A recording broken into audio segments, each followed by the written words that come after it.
union. What is a union? Before doing any research into unions, I thought I knew what they were.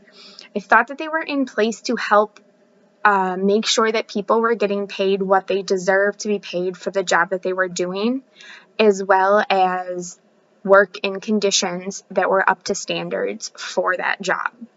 However, I have learned that a union in general are organized group of workers that come together to make decisions about the conditions that are affecting their work.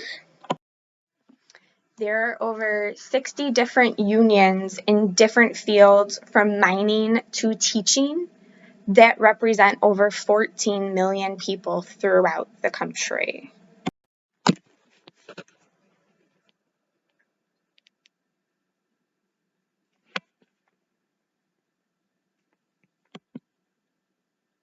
So, as I said, that there are teachers' unions, and the two main teachers' unions in the country are the American Federation of Teachers, or the AFT, and the National Education Association,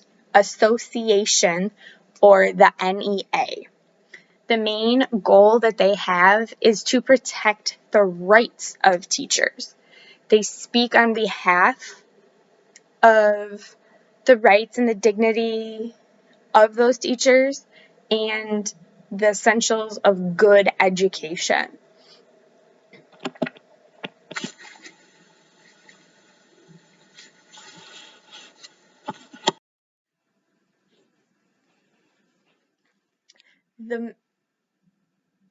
So what does it mean when I say protect their rights? There are many things that could cause a teacher to lose teachers' rights to not be safe. And the biggest example that I came across throughout all of my research when I was looking into the unions was unexperienced administration. And by that I mean people that have been put into high-ranking administration positions in a school district that maybe have a background in business or English or technology, but they have no formal education background at all. This generally ends up being a huge problem for teachers because sometimes the administrators try to exercise their power over teachers even though they don't have the background to use that power. Unions, end up being a little bit like the government, where they have a form of like checks and balances to protect against those administrators that are trying to push certain teachers out or have grievances with some of the teachers because of the way they're doing things and the way that they think they should be done. Again, it's an issue of not having a formal education background with people in high-ranking positions in school districts that ends up generally being the majority of teachers' problems. So let's look at some of the benefits of being in a teachers' union. You do have most of the time you have higher pay. There's better benefits such as having better health insurance, and also you have a voice on the job that you're doing. Teachers' unions, as I said before, are kind of like a democracy. So in the union, you have elections that are held in order to put people in place to speak on your behalf as a teacher. So you put these officers in positions of power within the union to speak on the collective voice that the union has, which makes it stronger than using just one person's voice. The union officers have to think about the union as a whole, not just one individual person in the union, or not just what their opinions are on certain issues that would come up within the union. Do teachers actually have to be a part of a teachers' union? That, for me, was one big misconception that I had before even looking into it. I really thought that teachers needed to be, or were kind of forced into being a part of a teachers' union. And then when I was doing some research, I found out the truth was no, they really don't. There's no mandate stating that they need to or must be a part of a teachers' union. However, those that do choose to join the union are provided with legal protection and the benefits that a union does give them. The next question I had when I was doing my research was, why do you want to join a union when a teacher can just earn tenure? Really, I had no idea what tenure meant. I thought that it meant a teacher was guaranteed a job once they earned it. That is completely wrong. Tenure in school districts simply means that before a teacher can be fired, there is a due process that must be followed. So this helps to make sure that you're being let go from a school district for the right reasons. You can make tenure in the same month or week or year that you end up being fired as well. It's not a guarantee of a job. All it does is protects you and makes sure that you, as a teacher, are not having anyone try to fire you for personal vendettas, or maybe your personalities just don't mix together,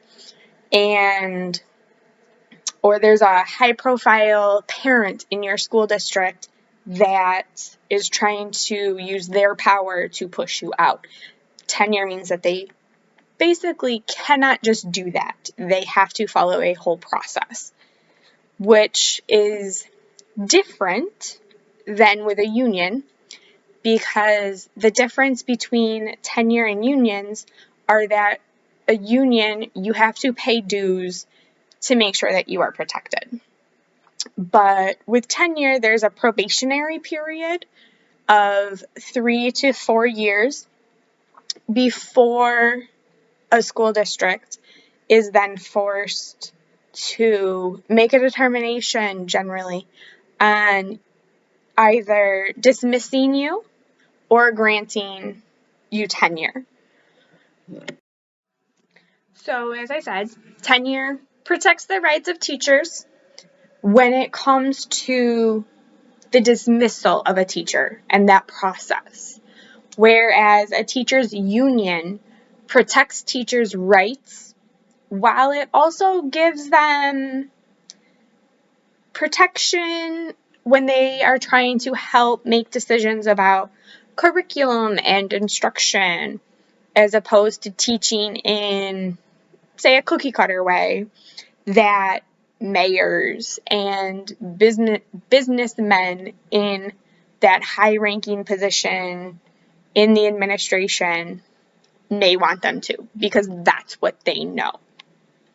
So while doing this research, I found that there was a teachers union in New York City, the United Federation of Teachers, that in 2005 actually added specific language to protect teachers against certain types of punishment for that cookie cutter way to protect them against those businessmen and mayors who are not in education at all and don't understand or maybe don't comprehend what a student may need.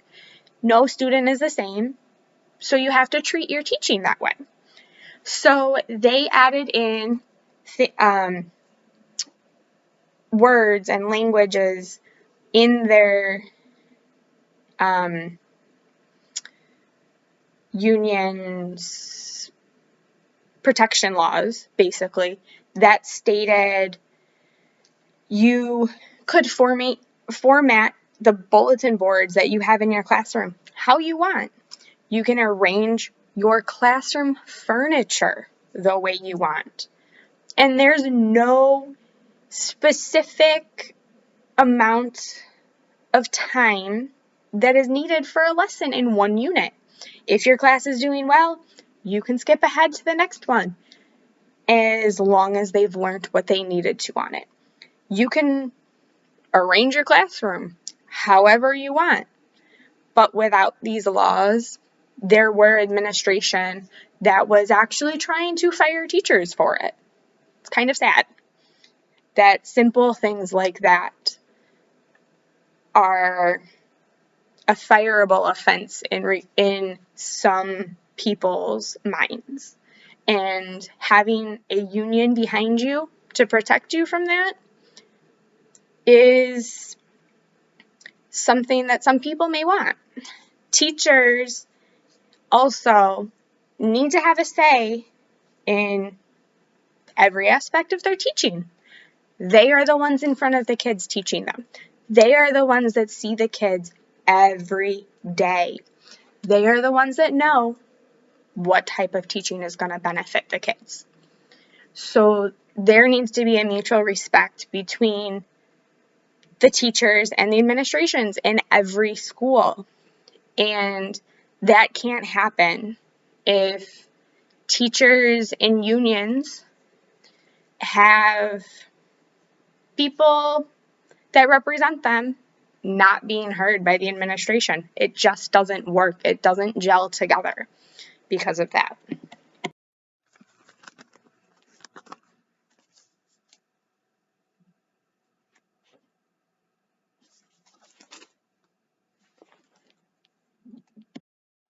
Now, I personally think that the biggest question there is when it comes to a teachers union is who they're truly benefiting.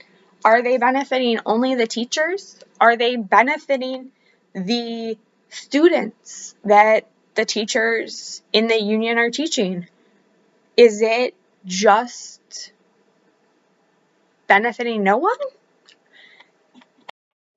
So while I was doing this research, really I came across the idea that teachers' unions and who they benefit truly 100% completely depend on who you're speaking to and their specific views on a teachers' union.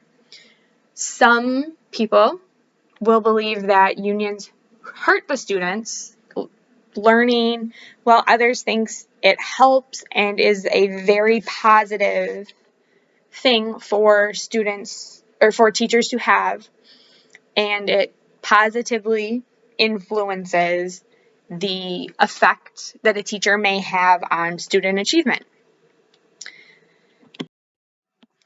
One example of this is the Carney, Powell, and Steelman who were researching this. They looked at standardized tests to see if teachers in unions actually had a negative effect on their students or if it was a positive one. What they were finding was, in fact, that the teachers in their unions had a positive effect, that the relationship between teachers in unions and stronger student performance on state exams was significant and very positive, actually. It is as well shown in Finland, where 95% of the teachers that are teaching there are unionized, and they tend to have scores that are near the top when it comes to international tests. And they believe there that without a union, they would not be able to implement any educational things. There would be nothing for them to implement without their union. The roles that the unions play in Finland in securing and protecting teachers' rights is a very important part of their system. Then there are also those people that use international test scores in regards to the education reforms and it emphasizes that unions are sacrificing competitive education with other countries to the self-interest of that adult educator or the teachers in the classroom and the unions that represent them. There was also a study that says that unions that were decimated in certain states in the US did not stop people from wanting to be a teacher. While some think that unions are important, others still wanted to be a teacher in this state because they thought it was important, even though they weren't able to be a part of a union. And teachers in unions dropped from 62,000 to only 28,000. And by weakening that union, it seemed that passing that law was beneficial to them because they were able to address budget deficits, and it is said that the quality of the teachers in that state improved dramatically based on them not being able to be a part of the union anymore.